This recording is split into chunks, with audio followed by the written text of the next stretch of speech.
মেয়ের পাকা পাকা বুঝদার কথা শুনে মৌটুসি মৃদু হাসল। জানি তো আমার চড়ুই পাখির মতো গুড গার্ল আর একটাও হয় না। মাম্মা, আরো শোনো, পিন্না এখনো ফিডারে করে মিল্ক খায়। ছোট যে। কিন্তু আমি তো মিল্ক মগে করে খাই, তাহলে কি আমি বড় হয়ে গেছি? বড় রাস্তা ছেড়ে সবজি পাড়ার একটা ছোট্ট গলিতে মোড় নিল বাইক। গলির ভিতরে কিছুটা এগোতেই একটা পুরনো ঢালু ছাদের বাংলো বাড়ি সামনে থামলো তা। ইঞ্জিনের শব্দ থামতে ভিতর থেকে ভেসে এলো মেয়ে মানুষের চড়া গলার চিৎকার। মৌটুসির বুঝতে বাকি রইল না ভিতরে কি কাণ্ড ঘটছে। কপালে বিরক্তির ভাঁজ ফেলে দ্রুত বাইকের স্ট্যান্ড নামালো সে। তারপর চুরুয়ের হাতটা শক্ত করে ধরে বাড়ির ভিতরে ঢুকে পড়ল। যা ভেবেছিল তাই। বারান্দার এক কোণে দাঁড়িয়ে আছে শ্যামলা বর্ণের এক যুবতী, আর রান্নাঘরে এক মধ্যবয়স্ক মহিলা। সম্ভবত চুলায় কিছু বসিয়েছেন। এই দুজন দুই প্রান্তে থেকে তীব্র তর্কে মেতেছেন। চিৎকার চেঁচামেচিতে চারপাশ অস্থির। মৌটুসি বারান্দায় মেয়েটির দিকে শীতল দৃষ্টিতে তাকালো। মেয়েটি তাকে দেখে আরও এক তোর চেতল যেন। গলার আওয়াজ আকাশ ছুলো এবার। হাওয়া বদলে মৌটুসির সন্তানসহ বাপের বাড়ি পড়ে থাকার খোঁটা দিতে ছাড়ল না। মৌটুসি সেদিকে পাত্তা না দিয়ে সরাসরি রান্নাঘরে চলে গেল। চুলাটা বন্ধ করে দিয়ে ভদ্রমহিলার হাত থেকে খুন্তিটা কেড়ে নিয়ে রাখলো। তারপর ঘরমাক্ত হাত ধরে টানতে টানতে বলল, আম্মা, চলো এখান থেকে, ঘরে চলো, চড়ুইকে গোসল করাবো আজকে, চলো। ভদ্রমহিলা শুনলেন না মেয়ের কথা। এই মুহূর্তে তিনি হিতাহিত জ্ঞান শূন্য। হাতটা ঝটকা মেরে ছাড়িয়ে নিলেন। ফুঁসতে ফুঁসতে চেঁচিয়ে বলতে লাগলেন, আল্লাহ আমার কোন পাপের শাস্তি স্বরূপ এরকম একটা ডাইনিকে আমার ঘরে পাঠাইছে মৌ। কত বড় পাপ করেছিলাম এই জীবনে, আমার সুখের সংসারটারে জাহান্নাম বানাইয়া দিল। কোন পাপের ফল ভোগ করতাছি আমি।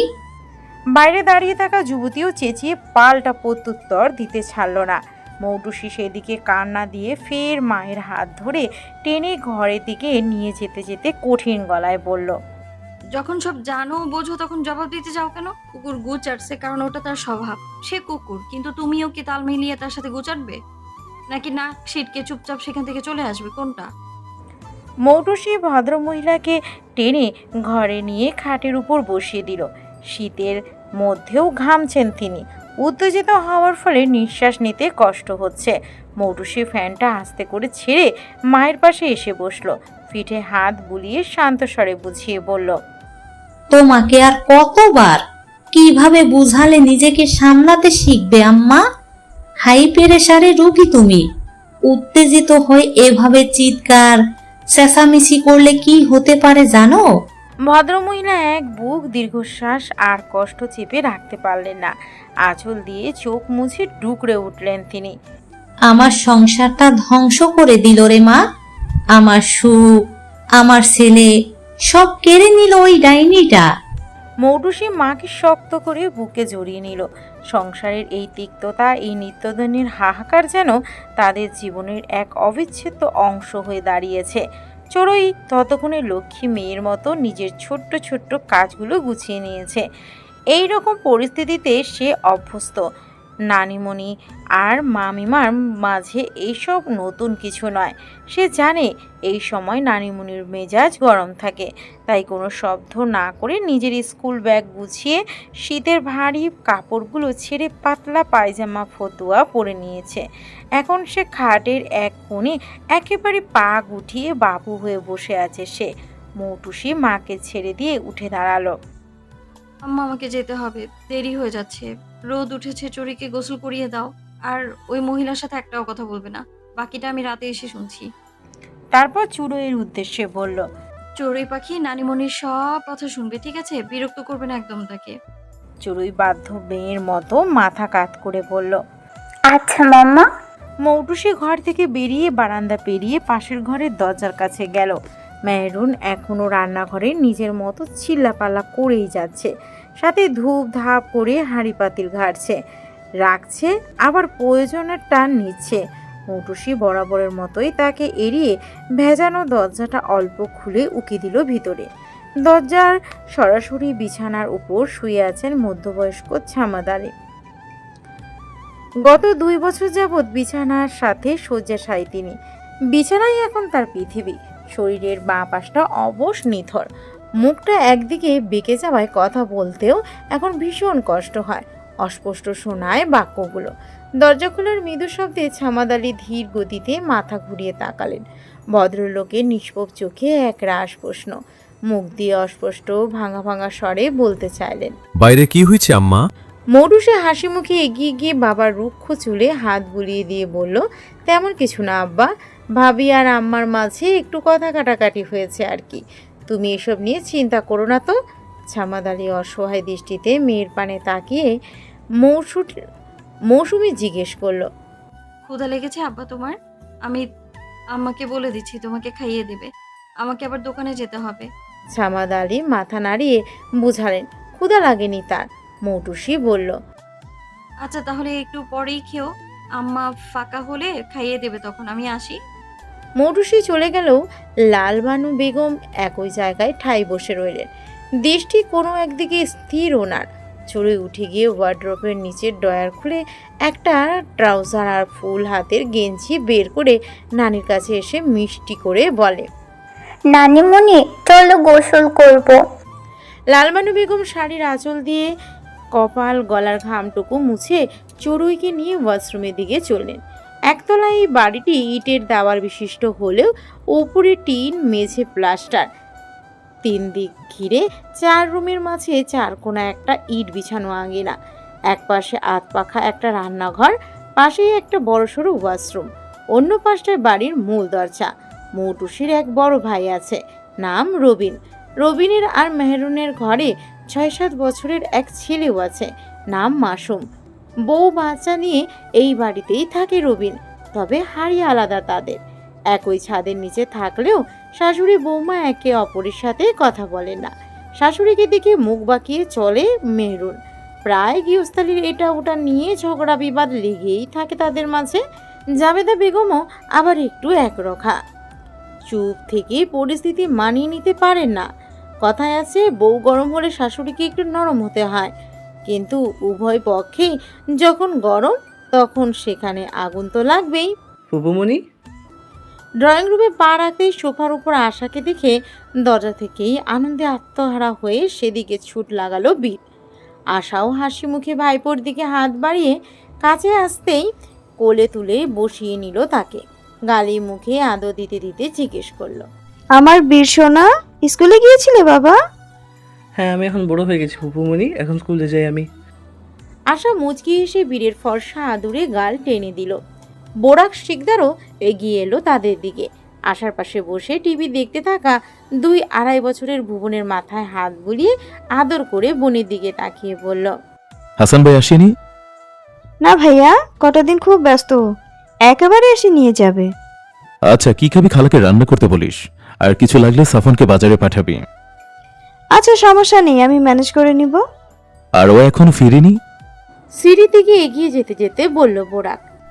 না, আজকে 2টোর দিকে ক্লাস শেষ হবে বলল। বীর ফুপুমনের বুকে মুখ লুকিয়ে আরাম করে বসে আছে। আনমনে কামিজের সামনের বোতাম খুঁড়তে খুঁড়তে মলিন মুখে বলল, ফুপুমণি তুমি আল ঢাকা যেও না, তুমি চলে গেলে আমার ভালো লাগে না। কেন সোনা? পাপা, আরোয়া, ফুপি, সাফওয়ান, চাচু, খালামণিরা সবাই তো আছে।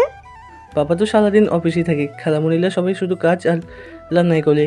আলিয়া ফুপি সবসময় ল্যাপটপ নিয়ে বসে থাকে, দাদুনও তো আর আসে না, শুধু সাফান চাচু একটু খেলে, কিন্তু সবসময় না।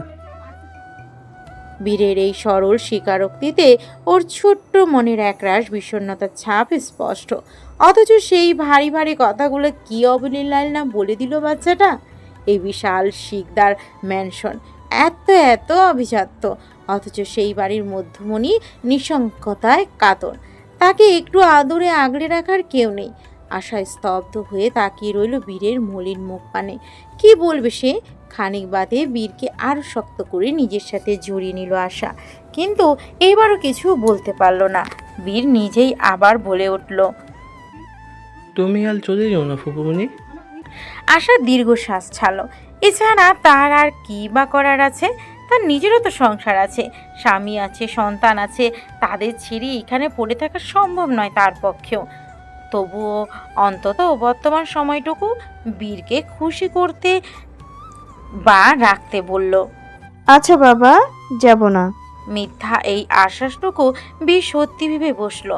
তার মলিন চোখ মুখ খুশিতে চকচক করে উঠল মুহূর্তে। বিল লাভস ইউ ফুপুমণি। মি টু সোনা বাবা। ছোট্ট ভুবন অনেকক্ষণ যাবৎ তার মায়ের কোলে বসে আদর নিতে বীরকে দেখে এবার ধৈর্য ধরা হয়ে পড়ল। মুখ দিয়ে আদো আদো বুলি কেটে বীরকে ধমকে নামতে বলছে সে, সাথে ছোট্ট ছোট্ট আঙ্গুলের আক্রমণ তো আছেই। আশার ছেলেকেও এক হাতে আগলে নিল। বীর মুখ কুঁচকে বলল, বিল লাভস ইউ ফুপুমণি। ভুবন পচা ফুপুমণি, ওকে লাগবে না। ফুপাল সাথে ঢাকা পাঠিয়ে দাও, আর তোমাকে আমার কাছে লিখে দেবো। আশা হেসে বলল, আচ্ছা, কিন্তু ভাইয়া তো এখনো অনেক ছোট, মাকে ছাড়া একা ঢাকায় থাকবে কিভাবে? কেন? গুল্লুল মিল্কি খাবে আর থাকবে। এর মধ্যেই বোরাক হাতে একটা ফাইল নিয়ে নেমে এলো। আশা, বীরকে একটু গোসলটা করিয়ে দে। আশা ভাইকে আবার বেরিয়ে যেতে দেখে বলল, ভাইয়া খেয়ে যাও একেবারে, দুপুর তো হয়েই গেছে। বাইরে খেয়ে নেবো আমি, তোরা খেয়ে নিস। বোরাক চলে গেলে আশা বসা থেকে দাঁড়িয়ে গিয়ে ভুবনকে কোলে নিয়ে বীরের হাত ধরে বলল। চলো বীর, গোসল করতে হবে। গোসলের কথা শুনেই হাত গুটিয়ে ফেলল বীর, মুখ কুঁচকে বলল, গোসল দিতে শীত লাগে ফুপুমণি। শীত লাগছে না বাবা? গিজার ছেড়ে গরম পানি দিয়ে গোসল করব আমরা। তাও লাগে, কপাল খুলতেই শীত লাগে। একটু লাগলে কিছু হবে না সোনা, দেখো ভুবন ভাইয়াও গোসল করবে, একসাথে করবে, চলো, অনেক মজা মজা হবে। বিকেলের সূর্যটা টিনের চালের উপর হেলে পড়েছে। হালকা বেগুনি আর কমলা রঙের আভা ছড়িয়ে পড়েছে পশ্চিমের আকাশে, যা এই কলোনির পুরনো ইটের দেওয়ালগুলোর গায়ে ভীষণ সুন্দর এক রূপ এনে দিয়েছে। বাতাসের গতি এখন একটু কম, শীতের আমেজ মাখা এই স্নিগ্ধ বিকেলের পরিবেশটা একটু বেশি নিঝুম শান্ত। ছামেদ আলীর আঙ্গিনায় দাঁড়িয়ে থাকা পেয়ারা গাছটার ডালপালা থেকে কিছু শুকনো পাতা ঝরে পড়েছে গাছটির তলায়, আর সেখানেই বসেছে চড়ুইয়ের ছোট্ট এক সাম্রাজ্য। মাটির উপর অ্যালুমিনিয়াম আর মাটির ছোট্ট ছোট্ট হাঁড়ি পাতিল দিয়ে সংসার পেতে বসেছে সে। আজকের মেনু তার বেশ জাঁকালো। ইটের কুচি দিয়ে গরুর মাংস রান্না করেছে। পাশের একটা মাটির হাঁড়িতে লালবানু বেগমের আজকে রান্না করা ডাঁটার অবশিষ্ট অংশগুলো কেটে কেটে বানিয়েছে মাছের ঝোল। পড়ে থাকা পেয়ারা গাছের শুকনো পাতা দিয়ে শাক ভাজা, এমন নানা পদ। চড়ুই খুব নিবিষ্ট হয়ে ঘাড় বাঁকিয়ে খুন্তি দিয়ে তরকারি নাড়ছে আর এক মনে বিড়বিড় করে চলেছে।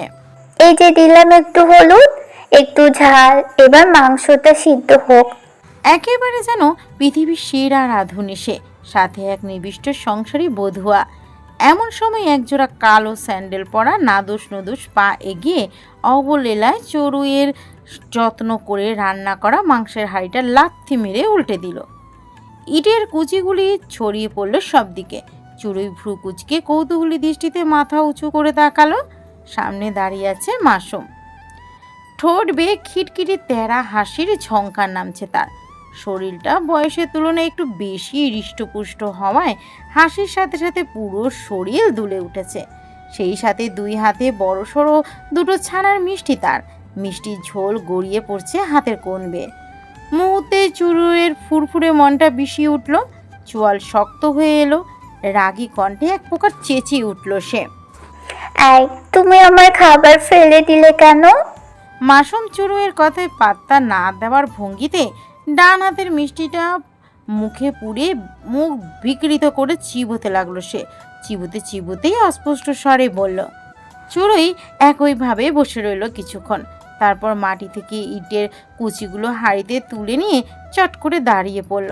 মাসুম তখন বাঁ হাতের মিষ্টিটা মুখে দিতে যাবে, কিন্তু আচমকা চড়ুই ওর হাত থেকে মিষ্টিটা ছিনিয়ে নিয়ে দূরে মাটিতে ছুঁড়ে মারল। মাসুমের চোখ কপালে, বড় বড় চোখে একবার মাটিতে লেপটে যাওয়া মিষ্টিটার দিকে তাকিয়ে আবার চোখ ফিরিয়ে চড়ুইয়ের দিকে তাকিয়ে গর্জে উঠল সে, চুটকু পুচকুরু বাচ্চা, তুই আমার মিষ্টি ফেলে দিলি কোন সাহসে? চড়ুই একদম ডোন্ট কেয়ার ভাব নিয়ে ঘাড় নাচিয়ে সেই একটা অ্যাটিটিউড নিয়ে বলল। ইচ্ছে হচ্ছে তাই? মাসুম কিছুক্ষণ থমকে তাকিয়ে রইল চড়ুইয়ের দিকে, তারপর হঠাৎ করেই হু হু করে হেসে উঠল, তাচ্ছিল্যের সুরে বলল, একটা নষ্ট হয়েছে তো কি হয়েছে, আব্বা পুরো 1 কেজি মিষ্টি নিয়ে আইছে। বলে এক দৌড়ে ঘরে চলে গেল মাসুম।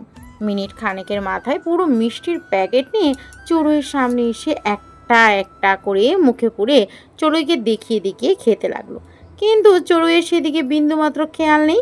সে মাসুমের এসব বাল কিল্লতায় পাত্তা না দিয়ে মাথা নুয়ে আবার তার রান্নায় ডুব দিল। কিছুক্ষণ পর মেহরুন ঘর থেকে বেরিয়ে আঙিনার দৃশ্য দেখে মেজাজ গেল তার চোটে। এগিয়ে এসে আচমকা মাসুমের পেটে দুম করে একটা কিল বসিয়ে দিল সে। হাত থেকে মিষ্টির প্যাকেটটা কেড়ে নিয়ে ধমকে উঠল, কোন আক্কেলে গোটা প্যাকেট নিয়ে বইসোস? একেবারেই এতটি মিষ্টি খাইলে বাঁচবি তুই? এমনিতেই তো দিন দিন তো হইতেছস হাতি, যা হাত মুখ ধুয়াই। মাসুম ভোতা মুখে বাথরুমের দিকে হাঁটা দিল। এদিকে চড়ুই ঠোঁট টিপে হাসছে। কয়েকবার নিচু সরে বিড়বিড় করতেও ছাড়ল না। হাতি, মাসুম হাতি। ভেতরের ঘরে জানালার পাশে সেলাই মেশিনে কাপড় সেলাই করছিলেন লালবানু বেগম। মেশিনের খটখট শব্দ ছাপিয়ে বারান্দা থেকে ভেসে আসা মেহরুনের কড়া গলার আওয়াজ তার কানে এলো। চড়ুই বাইরে একা খেলছে ভেবে একটু চিন্তিত হয়ে তিনি সেলাই থামিয়ে উঠে এলেন। বারান্দায় এসে দেখলেন আঙিনায় চড়ুই একাই নিজের মনে খেলছে। আশেপাশে আর কেউ নেই। শীতের আবেগ গাঢ় হতে শুরু করেছে। হিমেল হাওয়া বইছে। চড়ুইয়ের পরনে কেবল একটি পাতলা ফুল হাতা গেঞ্জি। কোমর সমান চুলগুলো কিছুটা আলুথালু হয়ে পিঠে পড়ে আছে। তিনি ঘর থেকে একটা মোটা সোয়েটার আর চিরুনি নিয়ে এসে ডেকে উঠলেন চড়ুইকে, পাখি এনো, আও নানু। চড়ুই খেলা থামিয়ে উঠে দৌড় দিল বারান্দার দিকে। ভদ্রমহিলা সোয়েটারটা পরিয়ে দিলেন তাকে। তারপর চুলে চিরুনি করে একটা ৮-৬ খোপা করে দিলেন। এইটুকু বয়সে চুলে খোপা ভাবা যায়? হ্যাঁ যায়। মৌটুসি তার শখের রাজকন্যার প্রতিটা জিনিস মনের মতো করে সাজিয়ে তুলেছে। খোপার আদলে ছোট্ট মুখটার সৌন্দর্য কয়েক গুণ বেড়ে গেল যেন। অর্ধচন্দ্রাকৃতি কপালটা টান টান হয়ে রইল। লালবানু বেগম মুগ্ধ নয়নে দেখলেন নাতির উপচে পড়ার সৌন্দর্য। চোখ, নাক, ঠোঁট, ভ্রু প্রত্যেকটা এখনই তাক লাগানোর মতন। টুকটুকে চিকন ঠোঁট দুটো থেকে এক চিলতে স্নিগ্ধ হাসি যেন সরতেই চায় না। একদিকে আবার নাতির এমন সৌন্দর্য নিয়ে তিনি বেশ শঙ্কিতও বটে। মেয়েদের এত সুন্দরী হতে নেই, একটু মানানসই হলেই চলে। অতিনিয়ত সুন্দরীদের ভাগ্য যেন খুব একটা সহায় হয় না। একটা অর্জনের বিনিময়ে তাদের দুটো হারাতে হয়। নিজ জীবনে তো আর কম অভিজ্ঞতা নেই তার। লালবানু বেগম নিজেও এককালে এমন চোখ ধাঁধানো সুন্দরী ছিলেন। তার টুকটুকে সৌন্দর্য দেখে দাদাজান শখ করে নাম রেখেছিলেন লালবানু। অবশ্য ছেলেমেয়েরাও তার মতোই হয়েছে। শ্যামলা, খাটো, বাপের মতো তেমন একটা নয়। এসব নানান ভাবনার মাঝেই ভদ্রমহিলা চুরুয়ের সারা মুখে আদরে হাত বুলিয়ে দিয়ে বললেন, মাটি দিয়ে খেলো না নানু, কাপড়ে ময়লা লাগবে। এমনি খেলনাপাতি নিয়ে খেলো। শিকদার বাড়ির সুপ্রসন্ন কিচেন এখন কর্মচঞ্চল। আশার উপস্থিতিতে রান্নাঘরের পরিবেশটাই বদলে গিয়েছে যেমন। সাধারণত এখানে নিয়োজিত পরিচারিকাদের হাতেই বাড়ির খাবার রান্না হয় প্রতিদিন। কিন্তু আশা বেড়াতে আসলে সে নিজেই রান্না করে। আজও তাই হচ্ছে। 3 জন পরিচারিকার মাঝে 2 জনকে ছুটি দিয়ে সে নিজেই বড় ভাই আর ছোট বোনের পছন্দের খাবার রান্নায় ব্যস্ত। ধোয়া ওঠা কড়াই থেকে বড় রুই মাছ ভাজার সুঘ্রাণ ছড়িয়ে পড়ছে কিচেন জুড়ে। এমন সময় রান্নাঘরে প্রবেশ করলো বীর, হাতে একটা বড় প্লাস্টিকের ট্রাক্টর। খেলনাটা তার তুলনায় বেশ বড়। চোখে মুখে দারুণ উত্তেজনা তার। বীর সোজা আশার কাছে গিয়ে হাত ধরে টান দিয়ে বলল, সুপুমণি এসো, আমার সাথে খেলা করবে, চলো। আশা কড়াইতে মাছ ভাজতে ভাজতে খুন্তিটা নামিয়ে একটু পিছনে তাকিয়ে হাসি মুখে বলল, সোনা বাবা, ফুপুমনি এখন তো রান্না করছি, এখন কিভাবে খেলবো বলো? তাহলে সাফান চাচুকে আসতে বলো। সাফান চাচু দিদুনকে নিয়ে ডাক্তারের কাছে গিয়েছে বাবা। তুমি বরং আরো ফুপুমনির সাথে খেলো, যাও। বীর মুখ গোমরা করে ফেলল। আলিয়া ফুপুমনি তো লেডি হচ্ছে, বললো বাইরে যাবে, এখন খেলবে না। আশা একটু অবাক হলো, একটু আগেই না ফিরল সে, এখন আবার কোথায় যাবে? আশা পরিচারিকাকে চুলা দেখতে বলে বীরকে নিয়ে রান্নাঘর থেকে বেরিয়ে এলো। আরও ইতিমধ্যে তৈরি হয়ে নেমেছে। আশা জিজ্ঞেস করলো, আরোয়া কোথায় যাচ্ছিস? বাইরে আপু। কিছুক্ষণ আগেই না ফিরলি, এখন আবার বাইরে কেন? কিছুক্ষণ আগেই তো ফিরলাম ভার্সিটি থেকে। এখন ভালো লাগছে না ঘরে বসে থাকতে, একটু মাইন্ড ফ্রেশ করতে হবে। মাইন্ড ফ্রেশ করবি তো বীরকে নিয়ে ছাদে যা, খোলা আকাশের নিচে বসলে ভালো লাগবে, স্বাভাবিকভাবেই বলল আশা। কিন্তু আরোয়া তা স্বাভাবিকভাবে নিতে পারল না। কিছুটা অসহিষ্ণু হয়ে খিটখিটে করে বলে উঠল, আপু সমস্যা কি? আমি কি একটু নিজের মতো চলতে পারবো না? আশা অবাক হলো বোনের এমন আচরণে। শীতল চোখে তাকিয়ে গভীর গলায় বলল, আরোয়া কথা কোন দিকে মন নিচ্ছে বুঝতে পারছিস? আরোয়া যেন খুব বিরক্ত, চোখে মুখে বিরক্তি প্রকাশ করে শান্ত গলায় বলল, সরি আপু, বাট আমার ফ্রেন্ডরা অপেক্ষা করছে আমার জন্য, আমাকে যেতে হবে। অনুমতি দিলে চাই। আশা আর কথা বাড়ালো না, শুধু ছোট্ট করে বলল, যা। আশা আরোয়ার পিছুটানহীন চলে যাওয়ার দৃশ্যে এক দৃষ্টিতে তাকিয়ে রইল। মেয়েটার স্বাধীনতা পেতে পেতে দিন দিন একটু বেশিই একরকা হয়ে উঠছে। ওরই বা দোষ কি? জন্মের পর থেকে মাহারা কিশোর বয়সেই মাথার উপর থেকে বাবার ছায়াও সরে গেল। বড় বোন হিসেবে আশা নিজেও তো এখানে স্থায়ী নয়, ছোট বোনের পাশে থাকতে পারছে না। আবার এক বড় ভাই একা কত দিক সামাল দেবে, তাকে একটু সাহস দেওয়ারও তো কোনো ভরসার হাত নেই। এখন একটু মানসিক স্বস্তির জন্য আরও যদি বাইরের জগতের বন্ধু বান্ধবদের কাছে ভিড় জমায়, তবে তার দায়ভারটা কি শুধুই তার? আশা নিজের অজান্তেই একটা দীর্ঘশ্বাস ছাড়ল। এই বিশাল অট্টালিকা উপর থেকে চাকচিক্যময় হলেও ভিতরটা কেবলই নীরব শূন্যতায় ছেয়ে আছে। বীরের কথায় ভাবনার সুতোয় টান পড়ল আশার।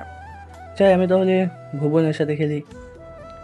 বলেই পা বাড়ালো বীর, কিন্তু তৎক্ষণাৎ আশা আটকে দিল তাকে। দুই বাহুতে আদুরে হাত রেখে বুঝিয়ে বলল, বীর বাবা আমার ভুবনকে মাত্রই ঘুম পাড়িয়ে দিয়েছি, এখন ওঠালেই কান্না জুড়ে দেবে, আমাকে আর রান্না করতে দেবে না। তুমি একটু টাইটানের সঙ্গে খেলো, ফুপুমনি একটু পরেই আসছি, যাও। বীর মন খারাপ করে সিঁড়ি বেয়ে দোতলায় উঠে তার ঘরে চলে গেল। বীরের নিজস্ব একটা সুন্দর ঘর আছে। দেওয়াল জুড়ে তার পছন্দের কার্টুন এবং মহাকাশের স্টিকার। সিলিং থেকে ঝুলছে রং বেরঙের তারা আর ছোট্ট ছোট্ট প্লেনের মডেল।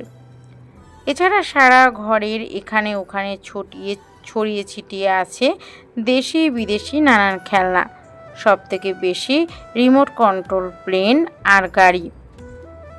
এখানেও আভিজাত্যের কোনো কমতি নেই যেন। ঘরের একপাশে রাখা একটা বেবি টেন্ট হাউস। বীর হামাগুড়ি দিয়ে সেই টেন্টের ভিতরে ঢুকে গেল। ভিতরে নরম বিছানার উপর আয়েশ করে হাত পা ছড়িয়ে শুয়ে আছে টাইটান, গোলগাল বাদামি বর্ণের একটা পার্সিয়ান বিড়াল, বীরের একাকিত্বের একমাত্র সঙ্গী। বীর নিজেও তার পাশে হাত পা গুটিয়ে কাত হয়ে শুয়ে পড়ল। বীরের উপস্থিতি লক্ষ্য করে টাইটান একবার চোখ পিটপিট করে তাকালো তার দিকে। বীরের মলিন মুখখানা দেখে শুধায়, বীর কোনো কথা বলল না, ঠোঁট উল্টে চোখ বুঝে নিল সে। টাইটান কি বুঝলো কে জানে। সে উঠে বীরের দিকে এগিয়ে এসে ও শরীর ঘেঁষে শুয়ে পড়ল। বীর এবার টাইটানের উষ্ণ নরম লোমে মুখ লুকিয়ে অভিমানী গলায় বিড়বিড় করল, আমার সাথে কেউ খেলে না টাইটান। বীরকে পাঠিয়ে দিয়ে আসার মন কাজে স্থির হতে পারছে না। বীরের মলিন মুখখানা চোখে ভাসছে বারবার। অগত্যা সে পাশে দাঁড়িয়ে সবজি কাটতে থাকা পরিচারিকা সালমাকে বলল, সালমা তুমি যাও, বীরের সাথে খেলো যাও, আমি বাকি কাজ সামলে নিচ্ছি। সালমা মাথা নেড়ে হাতের কাজ রেখে চলে গেল রান্নাঘর থেকে। আশা কিছুটা নিশ্চিত হয়ে রান্নায় মন দিল। বেশ কিছুক্ষণ পর তরকারিতে ঝোল দিয়ে চুলার আঁচ কমিয়ে দিয়ে ভাবলো বীরের কাছ থেকে একটু ঘুরে আসবে। আশা রান্নাঘর থেকে বেরিয়ে গুটি গুটি পায়ে সিঁড়ি দিয়ে উপরে উঠল। করিডোর দিয়ে হেঁটে বীরের ঘরের দরজার কাছে পৌঁছতেই পা দুটো থমকে গেল তার। সরাসরি ঘরের ভিতরে না ঢুকে দরজার আড়ালে দাঁড়ালো সে। ভেতর থেকে যা শুনলো তাতে রক্ত হিম হয়ে এলো আশার। ভেতর থেকে সালমার কর্কশ কণ্ঠের ধমক ভেসে আসছে। কিছু একটা নিয়ে বীরকে খুব বকাবকি করছে সে, সাথে এটা ওটার শব্দ করে আছড়ে কাজ করছে।